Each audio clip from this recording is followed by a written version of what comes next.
today's webinar, Focused Friday, Training for Recruiters. We're going to be tackling organization strategies for recruiters, and I hope that from today you will take away some practical things you can start doing on your desk to make you more effective in 2017. We're also going to be sharing with you some cool tools, all of which are free. They do have paid for versions in some instances, but definitely all free, that will help you to work more effectively. Great, so let's get started. How do you start your day? If you're like me, on the bottom right, you can't function very well until you've had at least 1, possibly 2 cups of coffee. But for most recruiters, what happens is we get to our desks and we have an endlessly long to-do list with so many competing things, particularly as in our environment we're working on multiple different clients, multiple different recruitment projects simultaneously, and they can be in any number of stages and all over the place. Also, we are inundated with email, particularly if you are getting CVs coming into your inbox from job boards or directly from candidates. It can feel really, really overwhelming. And what's most important is to make sure that you start your day in a way that you're going to be able to continue. Now, I'd like to ask how many of you have ever done a dream board, or if you have a dream board. A dream board, in essence, is a board which is a visual representation of the things that you want to achieve. They could be long-term goals, longer than a year. It could be your year's goals. It could even be shorter than that. And what I'd like to ask you to think about as you think about 2017 in terms of your business is to first start thinking about 2017 in terms of your own personal goals. What is it that you want to achieve this year? Is it that you want to move to a new house or buy a new car? Is it you want to be able to spend more time with your family or perhaps go on a really exciting trip? You need to have that big picture goal. And then you need to ask yourself, how much money would I need in order to achieve that goal? And once I know what that is, so let's for argument's sake say 100,000 Rand, what would I need to do in order to earn 100,000 Rand? How many placements does this equate to in my space? Now, if you're working on junior positions, that may mean that you have to make at least 10 placements in order to make 100,000. Bearing in mind that you would have to also make your desk cost, more than likely. So you want to make sure that you understand what kind of work needs to be done in order to achieve your placements, obviously making first your desk costs and then your commission over and above that. When you've worked that out, you can start thinking about, well, what activities do I need to put in place on my desk in order to make sure that I can get there? So if I know that currently I'm only placing 1 out of every 10 job orders that I'm working, I'm going to have to work at least 100 job orders this year. But what I would like to suggest, and we will be doing this as part of our training series this year, is how do you qualify work? Too many recruiters spend too much time and effort chasing jobs that haven't been qualified. What you want to be doing is, instead of closing 1 out of 10, you want to be closing at least 3 or 4 out of 10.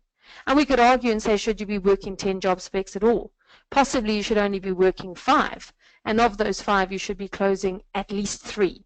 And ideally 4, or in an ideal situation, 5. So you all will be familiar with the concept of a SMART goal. And I want you to think about setting your SMART goals for 2017. When you're spending time doing this, and I recommend you do it over this weekend when you've got a little bit of time, think first and foremost about your big picture goals for you as an individual. Your personal goals, your professional goals together. So when you're setting those goals, whether it's to lose weight and get fitter, whether it's to buy that new car, take your family on a holiday, or perhaps even get to a point where you're able to work smarter, which means you're not having to work extra hours or at night and can spend that with your family instead. Think about those things and then set yourself some SMART goals. In order to be a SMART goal, the goal needs to first and foremost be specific. So you have to define what that goal is as carefully and as closely and concisely as possible. So what am I trying to achieve? It needs to be measurable. So how will I know if I've achieved it? Number one. And how will I know that I'm on my way to achieving it? Because typically if it's a big goal, you would need to have some sub-goals in between in order to make sure that you are able to keep on top of where you need to be at each point in the process. It needs to be attainable. So how are you going to go about doing this? Now, I would love to buy a new Porsche, but if right now I'm struggling to even make 150,000 Rand in commission in a year, it's going to be difficult for me to now suddenly want to buy a 1 million Rand car. So I need to be realistic in my goals while still being ambitious. Is my goal relevant? Because if it's not worthwhile, I'm unlikely to put in the effort that it takes to achieve it. And it needs to be timely or time-bound. So when do I want to achieve it by? Again, big goals really are helpfully broken down into smaller bite-sized chunks that are less daunting for you to tackle, and where you can measure your success as you're moving forward. So my challenge to you for this weekend and over the next week is to sit down and work out, put together your dream board. And if you don't want to go to the effort of making a board itself, at least have a think about what is one really special thing you're hoping to achieve by the end of 2017. How much money will it take to get you there? And then work out how many placements you need to make, or how much commission you need to pay, which means how many placements every month based on your desk cost in order to get there. Let's now have a look at what you need to think about when determining what you must pay attention to. Now, you'll almost certainly have some stats and activity targets as a recruiter that have been set for you by your managers. But what I'd like to talk to you about are what are the key activities that you need to be able to measure in order to be able to manage your desk. So the first is business development. And you'll notice that I haven't called it cold calling, I haven't called it client visits, and I've done that quite purposely, because you will know what is best for your desk.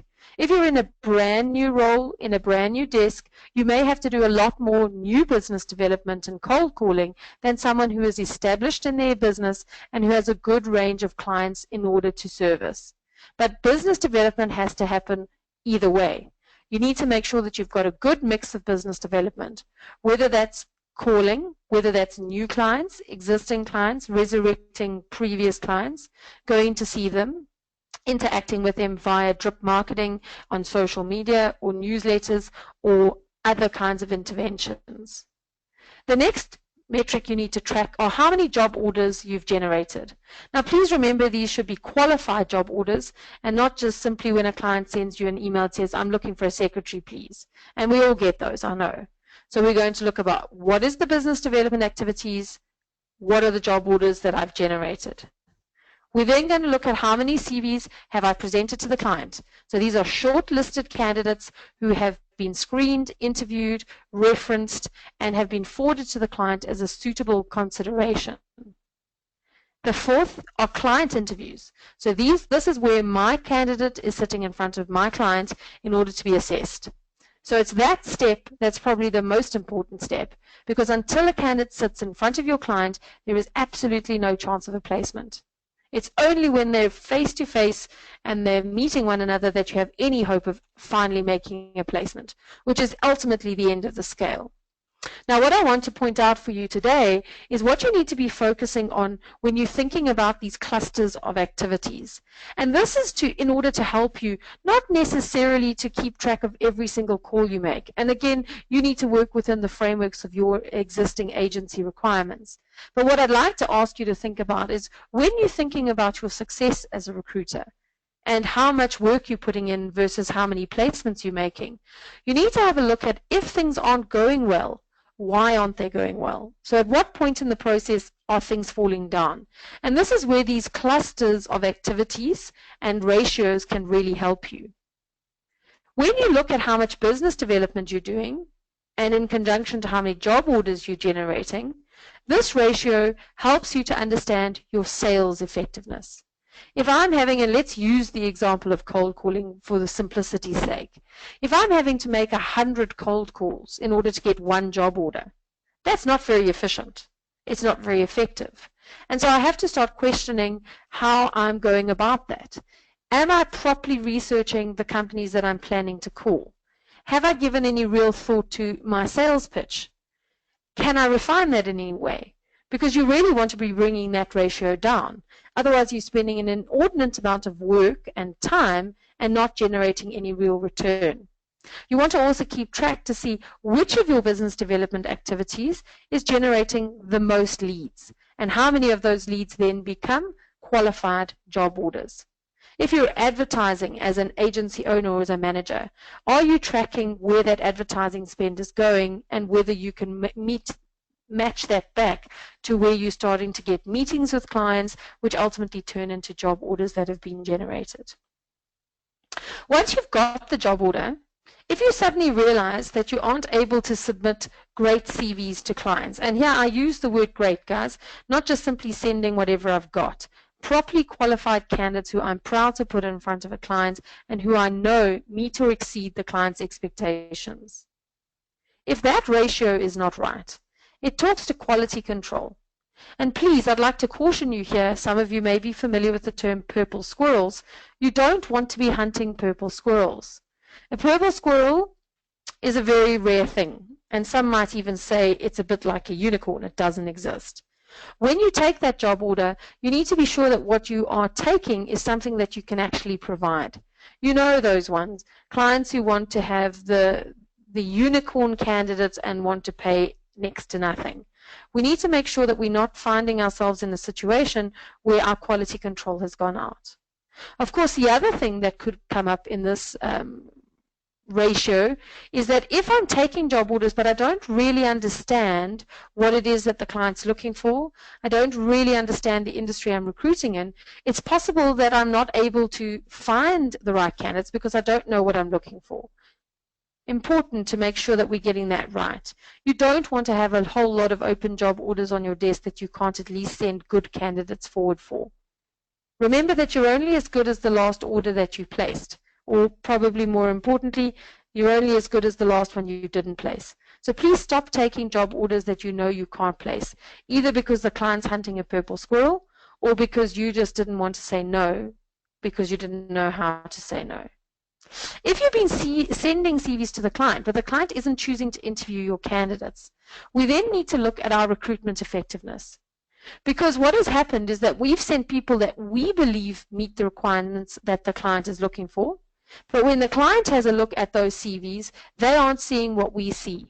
And that probably means that we didn't really understand what the job order was or the job spec, or more than likely, we didn't understand all the things that weren't on the job order but are in the client's minds.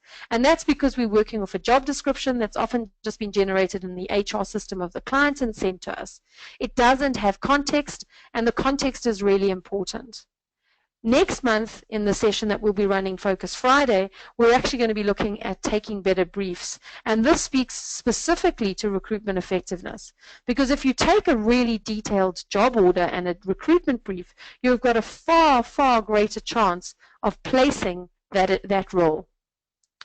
If your clients have interviewed your candidates, but you're still not making placements, that then speaks to match effectiveness. So the fact that the client called the candidate in for an interview meant that on the piece of paper that you submitted, the CV, the client saw enough to believe that that individual was suitable for the role. Keywords seemed to match, skills seemed to match, and on that basis they called your candidate in. But when they met the candidate, they decided that that candidate wasn't for them. And that's match. So once again, it could be context related, in terms of how detailed was the brief you took. So perhaps their skills were a match, their experience was a match, but what that candidate is hoping to achieve in their career ambitions doesn't align with what the client has in store for them in that role, or possibly it's a culture clash or a mismatch from a culture fit point of view. And that's really important. It's very important that if you don't already, you should have relationships with your customers where you've had the ability to go and meet them at least once in their premises, have a look around and get a feel for the business environment and the people who work there. So as you can see, I am a believer in keeping track of your desk. I'm not, I must say, a huge advocate of numbers for numbers' sake, because I believe quality should always trump quantity. But it is important that in our business, because we have so many moving parts, to be sure that I know where I am, what activities I've done, how I've done them, so that if things aren't working out or if things are falling off, I can have a look at where they've fallen off in the process and then make sure that I address the skills that I might need to hone, or perhaps change my tactics and do things differently.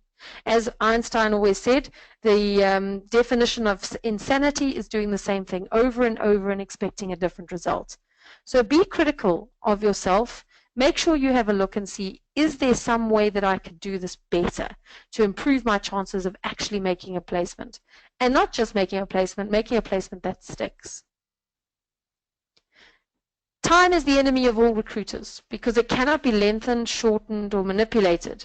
But with a little creativity, you can make it your friend. I absolutely love this quote. It's by a recruitment blogger called Sonia Rolls from the United States. And isn't it true? We all have the same amount of time. The difference between those of us who are on top of what we need to do, and yes, it is a lot, granted, recruitment is a multifaceted and multitasking job, those of us who are able to achieve success don't have more time than somebody else. We are just more effective in the way in which we use our time. And I'm hoping today that you'll learn some tips and tricks that you can put onto your desk on Monday that will help you to be more effective. My number one piece of advice to you is you need to always focus on working closest to the money. So when you're sitting at your desk of a morning or an afternoon or at any time and you're looking at the thousands of emails in your inbox, the piles of CVs and papers on your desk, and the to-do list that never seems to get shorter and you don't know where to start, simply ask yourself one question. What will bring me closest to the money? And do that first. So that means if you have, for example, a client who's waiting on a reference in order to make a job offer, you do whatever it takes to get that reference to the client because that's closest to the money. If you've just interviewed a great candidate who you know is in high demand and short supply, you want to get that CV typed, the references done, all the checks you need, and you need to get that candidate marketed out to clients, potential clients, as fast as possible before they get into the market by somebody else because that's closest to the money. So always make sure that when you're not sure what you should be doing, you ask yourself one simple thing. What will bring me closest to the money and action immediately?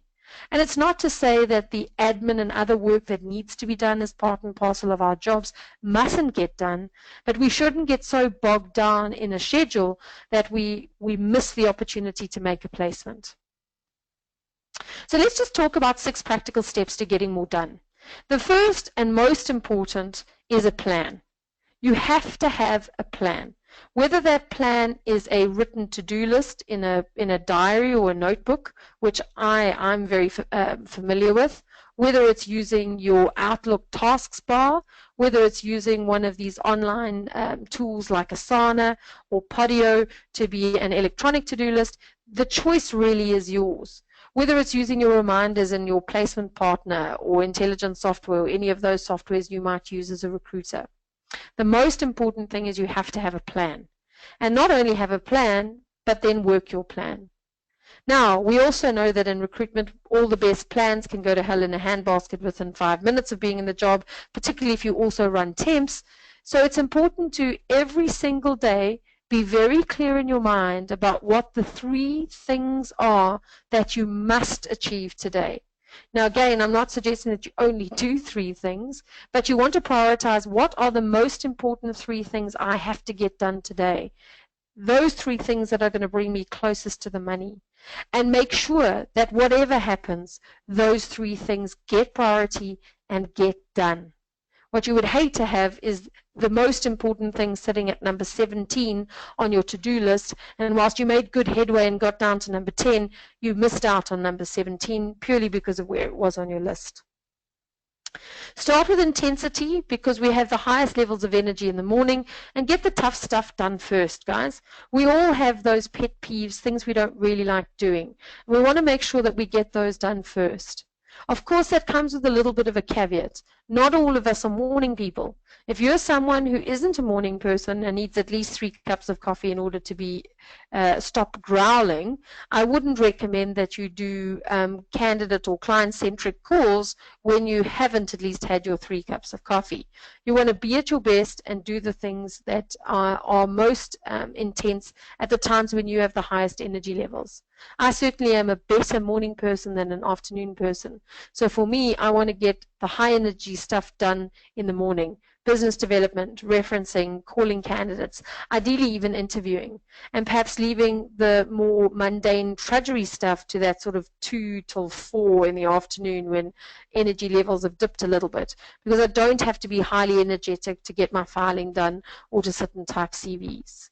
Of course, any plan is only as good as the execution, so make sure that you're clear of what you need to get done for the day and then go out and do it. We're going to talk a little bit about chunking, which is ultimately an hour-by-hour focus. Now, it's been proven from a learning perspective, but even from an execution perspective, that we are far more effective when we chunk things together, which means doing like things with like. And that's especially important in the recruitment job, where we do very different things that require very different skills and different parts of our brain in order to achieve our goals. So whether that's the skills required to sit and search through CVs, that research mindset we need to be in, versus our people-centric mindset when we are dealing with candidates, our sales mindset when we're dealing with clients, and then of course the administrative stuff that falls in between. Please also pay attention to your own distractors. We all have them, personal time wasters, and it could be drinking too much coffee. Now, again, I couldn't function without my 3 or 4 cups of coffee, but what I do is, in order to make myself more effective, is to make sure that I grab my cup of coffee and then come and sit at my desk and do something like check my emails or revise my list while I'm enjoying my cup of coffee. I'm a chatterbox, and so there's always a very real risk if I'm going to the coffee station 4 or 5 times a day, and when I get there, there are 2 or 3 others, and we start having a chat over a cup of coffee, because before we look, a half an hour or even longer is gone, and I haven't achieved anything. It may be, if you're a smoker, that smoking is a distractor for you. It might be social media.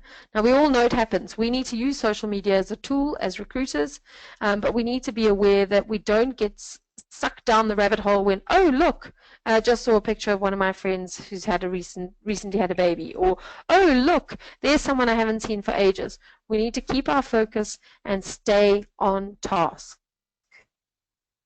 Plan to fail, fail to plan, fail to plan, plan to fail. You've heard this all before. Guys, we have to have a plan. Now, whatever your to-do list looks like, make sure you have one. Now, Tracy Folks, who's a productivity specialist and who I had the pleasure of working with a couple of years ago, had one piece of advice that was very profound. And she always said that you have and we have one life. And because we have one life, we should only have one list. And that makes perfect sense. Previous to that, because I am a list person, I had a list on my desk for work, I had a list in my handbag for shopping, I had a list on the fridge at home of all the things I needed to do. And all that does is create sort of silos in our life. We don't have this. We all talk about work-life balance, but in essence what we're actually trying to achieve is work-life integration. So have one life, one list. Keep that list somewhere that it is accessible to you and workable. Again, we all are different, whether we want a handwritten list, whether we want to use technology, and to do that in an effective way. The other piece of advice that Tracy shared, which I found very uplifting, and strangely so, is that when you write your list, we have a tendency to scratch out things as we do them. Now, for some people, that might be invigorating, the chance to really scratch through something and go, it's done. For me, I found that a little bit negative. And so her suggestion was to use a highlighter and highlight all the things on your list that have been done. And it's amazing because it's a much more positive and uplifting feeling to look down at a very long list of things and to see all the things that are highlighted. I've taken that one step further because I'm also quite poor at delegating, and I worry that things are going to get lost or I'm going to forget. So I put things on my list that are not necessarily things that I'm physically going to do myself, but things that I'm going to delegate to someone else. I put them on the list. I have a different color coding system for those that I've delegated, and I highlight them once I've delegated them, and I've put next to there the name or initials of the person I've delegated it to and the time I'm going to check back in. And that is, again, just helps me to keep on track in terms of saying, what are the things that I need to do myself and that I've achieved or not achieved?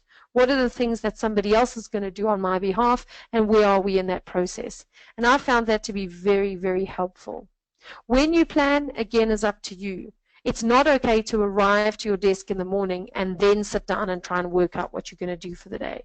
So as a minimum, I believe you should spend at least 10 or 15 minutes at the end of every day when it's quiet, sitting down, reviewing what happened today and reprioritizing for tomorrow, making sure that you've got a pipeline of activities, not just for tomorrow, but for the whole week ahead, so that you can see that I'm not going to suddenly find myself coming to work with nothing to do. It's important also when we have our list to be able to prioritize the activities. Now, some of you may have seen the prioritization matrix, but in essence what it is it gives us an idea of where do tasks and things to do fall on the matrix of urgency and importance. So here we have from low levels of urgency to high levels of urgency. So how quickly does this have to be done?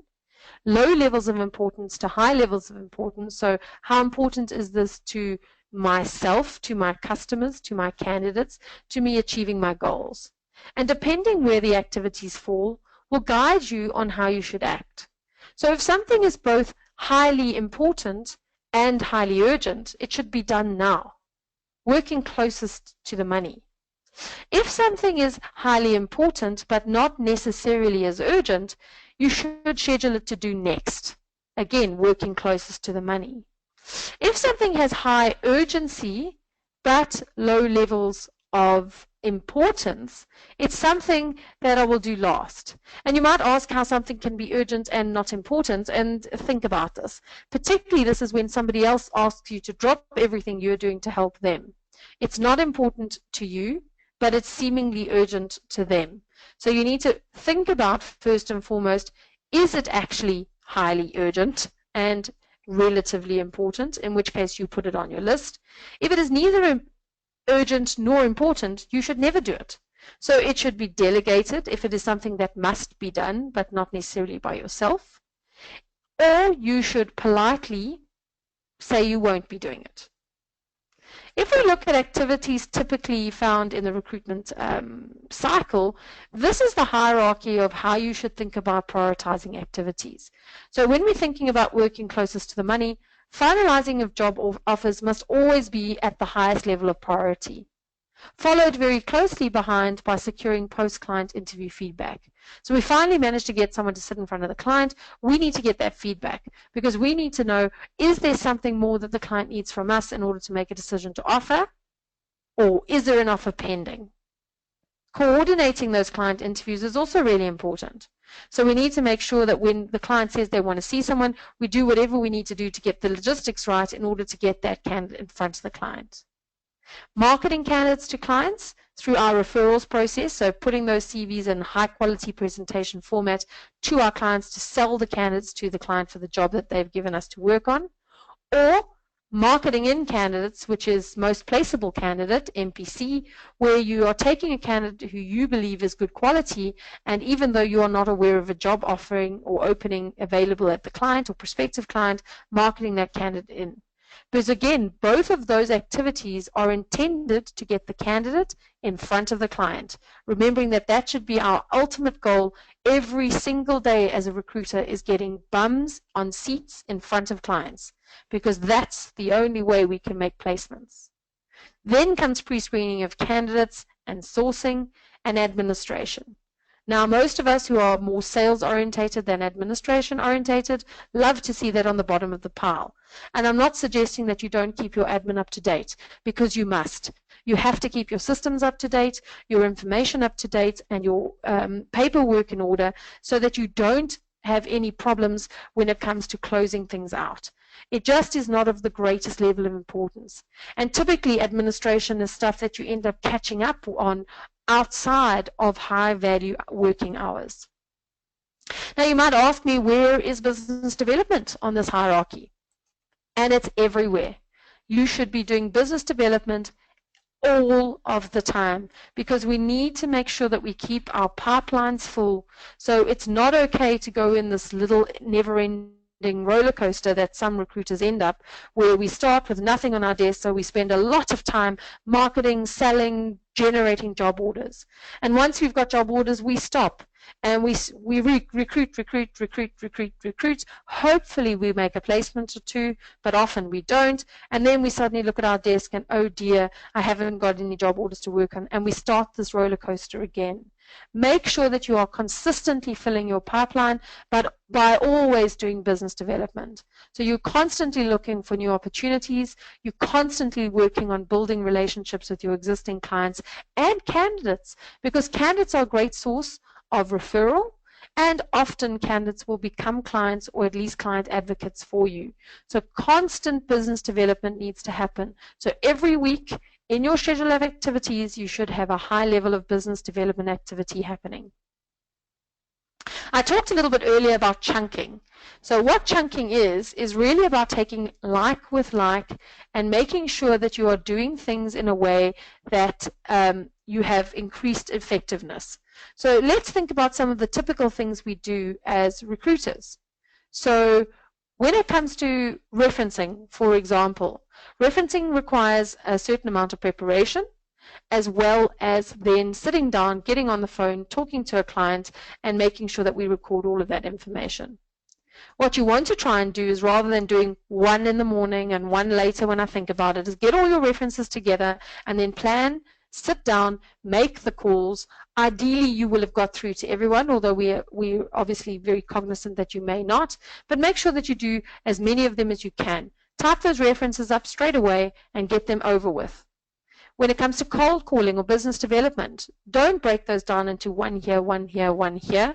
Get your cold calling hat on, get your brain in the right space, have all of your research information available to you so that you can make effective calls in the space of a half an hour or an hour, so that you can be on the right wavelength for being in full sales mode. Sourcing is an activity. And please let's not confuse going through our emails with sourcing. Sourcing is when we're thinking about a particular job that we are recruiting for and going through the CVs that we've received, or going online and searching for individuals with that specific skill set. The challenge you have when you're getting emails, CVs into your email inbox, is you're opening them one by one. They could be all mixed up on the range of different roles that you could be working, and then we get dragged down the rabbit hole where we're looking at these CVs and thinking about, are they suitable or not. That is the sourcing activity. And so what you should be doing is, when you get those CVs into your inbox, you should be moving them into a folder for that particular vacancy and leave them there. And then what you need to do is, when you are thinking about sourcing for that specific role or planning to do the sourcing, you then open that folder, go through it, and look for the candidates that you need.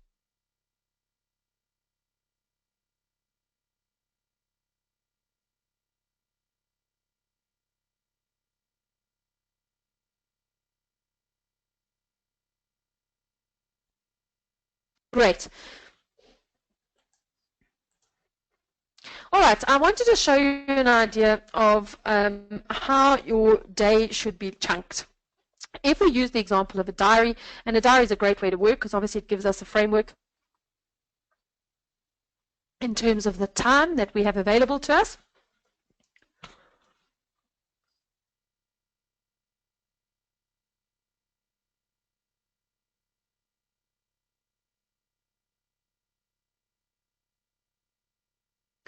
You will see that there are little email icons. Those icons are interspaced during the course of the day, and we will talk in more detail about emails and managing emails. The idea is that you manage emails as an activity rather than as consistent through the day.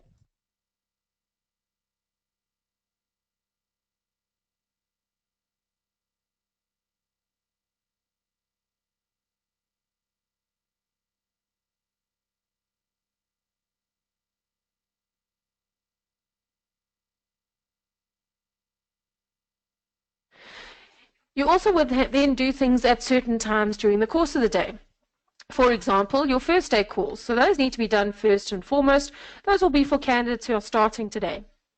Either permanent roles that have just started, or potentially if you run a temp desk, temp candidates who you need to check are on their way to clients and that everything is going great. On those first days, you would also probably do first day calls to the client, but there's no point doing that call until probably mid-morning because the client won't really be able to give you any feedback until they've had a chance to interact with the candidate. Sourcing is an activity, as I said, which would be going through CVs or looking for candidates online. Needs to be a chunked activity rather than something that happens all throughout the day. Candidate screening would be going through those CVs in more detail and could include things like telephonic screening with candidates, which I highly recommend. You should be doing a telephonic interview with most of your candidates before getting them to come and see you. This saves in a huge amount of time because you don't want to get a candidate in and in the first 2 minutes of an interview realize that they don't meet one of your non-negotiables and now you've wasted their time and your time.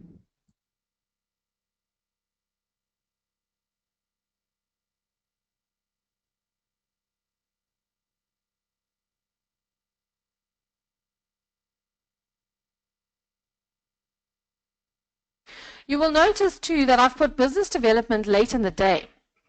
And this might seem counterintuitive, but what I'd like to challenge is, particularly if you're trying to get hold of a decision maker who is likely to have a gatekeeper, you are far more likely to get through to the decision maker outside of normal office hours, whether that's calling at 7 in the morning or calling at 5:30 in the afternoon. Senior managers and senior people will be at their desk then because that's typically the only time they get to catch up on emails and messaging. The rest of the day is spent in meetings. Most managers spend their whole day in meetings. So you're more likely to get them to answering their own phone rather than getting through to a gatekeeper who you then have to try and weasel your way through. On the right-hand side, you'll see just a couple of notes. And this was a system that I used in a hard copy diary, which just helped me to make sure that I didn't let anything slip through the cracks. So, for example, 2 weeks ago, my client asked me to set up interviews, and so I then went on to today's date, which is when the interviews were going to happen. I wrote that in under client interviews, the candidate's name, their cell phone number, where they're going, for what role and what time. And I then can pretty much forget about it because yesterday, when I was reviewing today, I would have seen that Joe is supposed to go for an interview. I would have given him a call just to make sure that everything is on track. He has everything available to him. And today, just before 3, I'll probably send him a little WhatsApp or an SMS to wish him luck for the interview and call him again, of course, afterwards to get the feedback. Follow-ups, again, is very useful. So I could have gone to see a client, Sipo at Nestle in this particular example, and he told me when I met him a couple of weeks ago that there was a possibility that they'd be looking for more sales reps, but that they were awaiting approval from a board meeting, which happened the day before yesterday. Now, way back after my conversation the first time, I went into my diary and I made a little note about this, and I can then forget about it. Remembering today that I should give him a follow-up call because the executive meeting would have happened yesterday. That means that I'm going to be able to follow up and not miss out on an opportunity, but probably more importantly, make sure that when I promise to call back to a client, I actually deliver on that promise. Touch base would be things that are not necessarily very specific. It could be that I've been notified that it's a client's birthday or a candidate's birthday and I want to just wish them. Or it could be that I just wanted to get in touch with a particular candidate. I haven't spoken to him for a little while, and I just want to keep the relationship warm. So this is a way to just keep on top of things and make sure that you've always got activities happening of all kinds.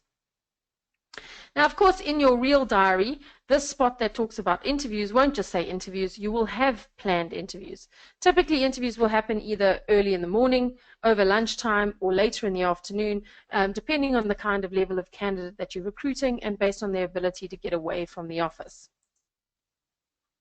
Please close your inboxes and resist the temptation of what I call evil mail. I know it seems scary, but it really will help. Most importantly, it means switching off all those notifications. You know the one I mean, the little bing that happens when an email comes in and the little flash on the bottom right-hand corner. It has been proven that even a simple little flash like that takes your eye off a task, means that it could take you up to 20 minutes to get back into the train of thought you were in when you were busy on a task. So switch it off. Schedule specific times to check your inbox, and you saw my suggestion. Again, you need to work around your own schedule, but in essence what you're doing is you're scheduling a time to go and check your inbox. Now, but when I say check, I mean check. Open it and look. It's not about answering every email. So when I'm checking, I go into what we call the FAD implementation. FAD standing for file, action, or delete. So if it's something like, for example, a CV for one of the roles that I am working on, I'm going to file it into that folder. If it can be done within 2 minutes, I'm going to action it immediately, because it's quicker to answer it now than to schedule it to do later. If it's going to take longer than 2 minutes, I want to action or make a plan to action it, so put it on my to-do list. If it's unimportant, I should delete it immediately. If it is something that I'm getting like a spam email or I'm on a subscriber list I no longer want to be on, not only should I be deleting it, I should be using the opportunity to unsubscribe from that list so that I stop getting that into my inbox. You want to keep your inbox as clear as possible. If you don't already, use folders to help you manage onward action. So that could be having a folder per client. It could be having a folder for job orders that you're working. It could be having folders, for example, if you get newsletters that are of interest, but you don't necessarily have time to read them as they come in. You can even set rules then to help send those into those folders instantaneously without you having to do it. That's a really great way of saving time. Accept that you don't have to reply to every email. Now, we've got into this habit where somebody sends us a mail and we feel it's necessary to send them back a thanks or a smiley face or something like that. Every time you do that, not only are you creating work for yourself with an email, but you're creating work for the other person because they have to open it and see that you just put a smiley face. So just, even if it's starting in your own teams, is to agree that we're not going to reply to an email unless we have to. Create some template replies for common responses, and there are a couple of ways that you can do this. One is using signatures in your Outlook. So you can create a signature, type in the signature, and then just insert that text for things like, thank you for agreeing to come for an interview at our offices. This is what you need to know. Or, I'm sorry you haven't been successful. It helps you to avoid duplication of effort. The other way to do that would be to use short keys, and some of you may be familiar what that is. And then something that I'm using, and which I'll talk a little bit more about under Cool Tools later, is Text Lightning, which is a great plugin for Microsoft Office, free, and really helps you to shortcut and avoid duplication of effort. Try and make better use of subject lines as well to help direct action, and this is particularly important in Office where we send each other communication. So NNTR, for example, in the subject line means no need to reply. The subject line could also, instead of having an email that then says message, and I have to open the email to go in and see that Joe Smith phoned me, this is his number that he wants me to phone him back, all of that information could have just been put in the subject line, which means I don't have to now physically open that email. I can get the information straight out of my inbox and deal with it. And then please think before we CC or group mail people, because group mail is important, but it's not important for us to reply to all every single time, because we're just creating additional workload for everybody in the process. Meetings, an event where the minutes are kept and the hours are lost. I don't know about you, but I seemingly spend a lot of time in meetings, and they're not necessarily the most productive use of our time. So before you set up yet another meeting, particularly if they're meetings with the team, let's have a look at some top tips for more effective meetings. So the very first question you should be asking is, do we actually need to meet? Or is it really an information sharing session which could be done via an email or a memo? You must always, and this must be agreement that's stuck to, we start on time every time. So if you're late, you join in when you come, and we don't catch you up, because that's the other frustrating part. Either we sit around waiting for everybody to get there, which means we work according to the tardiest person's timelines, Or we start on time, and then as people dribble in, we catch them up and repeating things that have already been said. So just make a standing rule. We start on time and we don't catch people up. Only invite those people who actually need to participate in the meeting. So if you need my opinion or my input, I need to be there. If you need my decision. If I don't have to be there, but I just need to have the feedback, you can send that feedback to me either as the minutes, if we're taking minutes, or in terms of the action steps that are going to be circulated. Set an agenda, and it doesn't have to be a fancy looking written agenda, but when we set up a meeting and we have a meeting request in our diaries, it should have at least some key principles of what it is that we're meeting to talk about and what it is I need to do in order to prepare. Somebody needs to lead the meeting as a chair or a champion, and it's their job to keep things on track. A very useful thing to establish, if you don't already have one, is something called a parking lot, and that's an area where we would put things that people raise in a meeting which may be important and need further discussion, but which are not relevant to the meeting that we're having right now. So that's something where we will park it. The chair or the champion typically then adds it to the parking lot and would determine how to action it going forward. If you want to keep meetings short and sharp, don't have any tea, coffee, or beverages, and consider standing rather than sitting. Standing around when we're not comfortable enjoying a coffee and a chat means we're probably going to have a much more efficient, quick meeting that gets us back to work.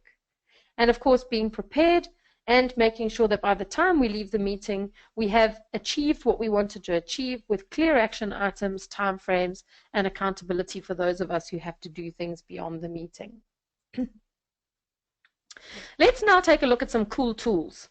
And guys, these are all free tools, as I said. I'll share with you briefly what they're about, but I encourage you, you will see the email links, the web links where you can go and get more information. Just go and have a look and play around with them. So the first one is Text Lightning, which I've just mentioned to you. It's a free add-in to Microsoft Outlook.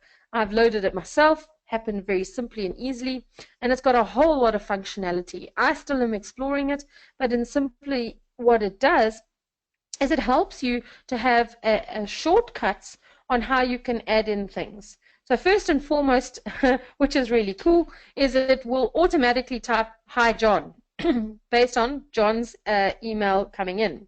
You can also set it to say, if there's no name present, what would you prefer instead? So good afternoon, good day, good morning, etc. You can set up, when you set it up, some key products and service offerings. So for example, if you had a client ask, well, tell us about your recruitment services, you can set up a template which will give a nice professional email, as well as all the attachments, might be your company profile and others. And simply what you would do is, as opposed to typing that all out, is you would choose which of these mailers you want to put in there, drop it in, and it's all professionally done for you. Press send, and hey presto, it's gone. You can do the same for directions, links to products and services, websites, etc. It also has the ability to quickly move things into folders. So again, helps you to keep your inbox organized and make sure that you're able to manage your email in a way that is both professional as well as fast. This is also a great way for those of you who are managers in businesses to keep your communication with candidates and clients standardized. Is what you can do is you can create a standard email which somebody spent some time thinking about the grammar, the spelling, and all those good things, and where it can be copy pasted and made sure that every single recruiter in the business is using the same information when they're communicating on the key points of contact. You can just Google Text Lightning. There are a multitude of places you can download it. I used this address today, and it worked really, really well. Some of you may be using Skype as part of your meeting processes or interviewing with candidates, and whilst I have absolutely no problem with Skype, not every candidate has a Skype address, and so it's not always as convenient. And in some cases, particularly if you were meeting with a client, they may not see Skype necessarily as a professional tool. You will be familiar, having logged on today as a GoToWebinar, that there's also the platform GoToMeeting. GoToMeeting has a free version, and the free version allows you to set up meetings online very professionally, where you can share your screens. You use internet audio rather than telephones, up to 3 individuals in the meeting, and where you can screen share and use your camera. This would be a great way to host meetings with clients and with candidates. Simply go to gotomeeting.com. Grammarly is a great plugin. It's added to your Chrome toolbar. It's free, and what it does is it helps you throughout your desktop. So whether you're working on the internet, in social media, in your inbox, in Word, is it helps to highlight if you are making any mistakes from a grammar or spelling point of view, and even gives you some options of a little bit of a thesaurus on how you could, if you've used great 3 times in a paragraph, perhaps suggest some better words or adjectives that you could use to improve the grammar. Guys, I am a bit of a stickler for spelling and grammar. I think my communications background has led me there, but it's a really important thing. We're not all great at spelling. We're not all first language English speakers, and of course English being our primary business language. So it's great to use a tool like this, which will help you to make sure that you're not inadvertently putting out a poor impression because the communication you've sent to a client or a candidate, even on a social media platform, is not the very best that it could be. Talkwalker alerts are really cool. Some of you may use Google Alerts. Talkwalker is an alternative. It's free. And essentially what you can do here is you can create alerts for certain clients, so company names, certain key topics. And what this does is it forwards you links to information on the internet, fresh information as it gets posted about the client, your client, a prospective client, a prospective candidate, or an industry that you work in. And this is a really nice way of making sure that you're up to date with what's changing without having to spend endless amounts of hours of searching. So this really sends information to you.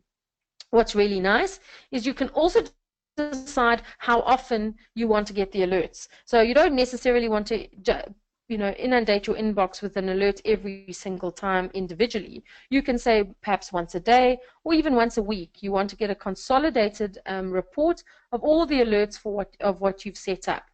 I think you should be setting this up as a minimum for your clients or those clients you're trying to get.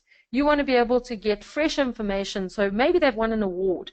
Perhaps they've just put out a tender, and that tender is for a new business development, which ultimately means they're going to need new staff. These are great ways of generating leads for business, but also a really nice opportunity to learn more about your clients and to find points of conversation. Because we don't want to just be making random sales calls. I mean, I started in recruitment. We used to make these calls. Hi, it's Natalie. I'm just following up to find out how's everything. Do you have any vacancies? Nobody's got time for that anymore, guys. So if I'm going to be having a conversation with a client, it should be a business critical conversation. One that is of interest to them and one that shows that I'm interested in them and I've taken the time to get to understand who they are and what they're about. So let Talkwalker do the walking for you and send you the alerts so that you can act on them going forward. Followerwonk.com is a Twitter tool, and it's a useful tool for yourself if you're on Twitter because it helps you to analyze your own Twitter profile. So it helps you to analyze the followers. So who's following you, why did they follow you, what are they taking up in terms of the content that you're sharing, how are they useful for you guys, even as a recruitment tool, is it has a search functionality, and it allows you to search Twitter bios to find people. So you could say, I'm looking for Java programmers in Durban, and it will help you then to bring up any candidates who have a Twitter account who have in their bio listed their Java programming and the fact that they live in Durban. And that's really cool to be able to give you another source of potential candidates. Followerwonk has a free version which allows you only to have one profile, so one Twitter account, so it would be linked to your individual account or perhaps your business account, and it has some limited functionality. The paid for versions of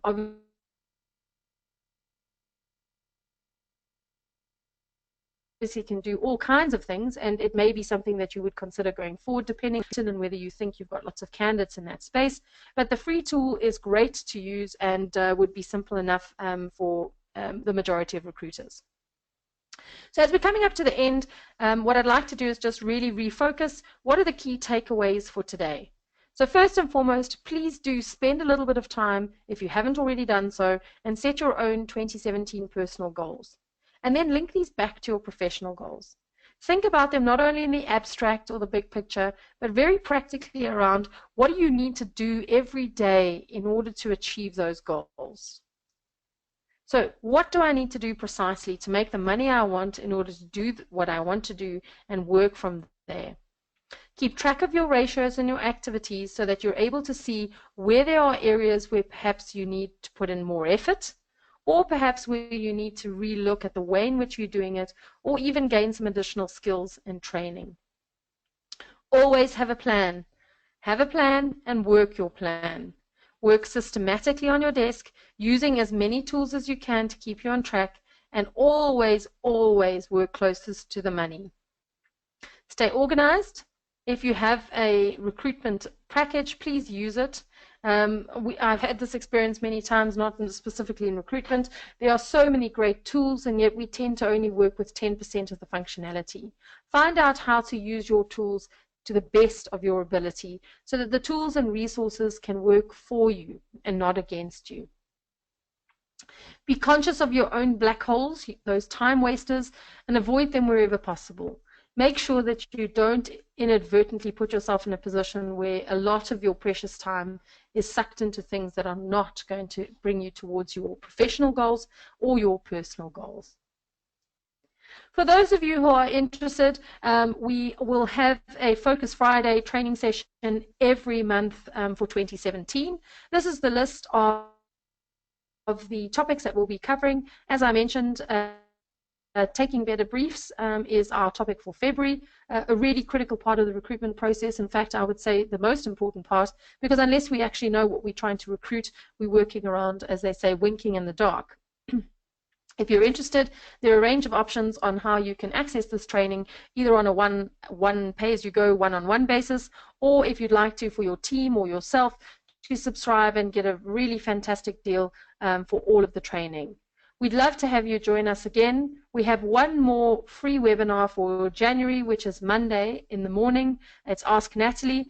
It's a session where you can ask any of the questions you may have, burning ones, and I'll be addressing some of the most common questions I get asked in recruitment at the moment. Here's hoping you have a fabulous Friday and that you can take this away and make it work on your desk, making 2017 your most successful year as a recruiter yet. Thanks, everybody.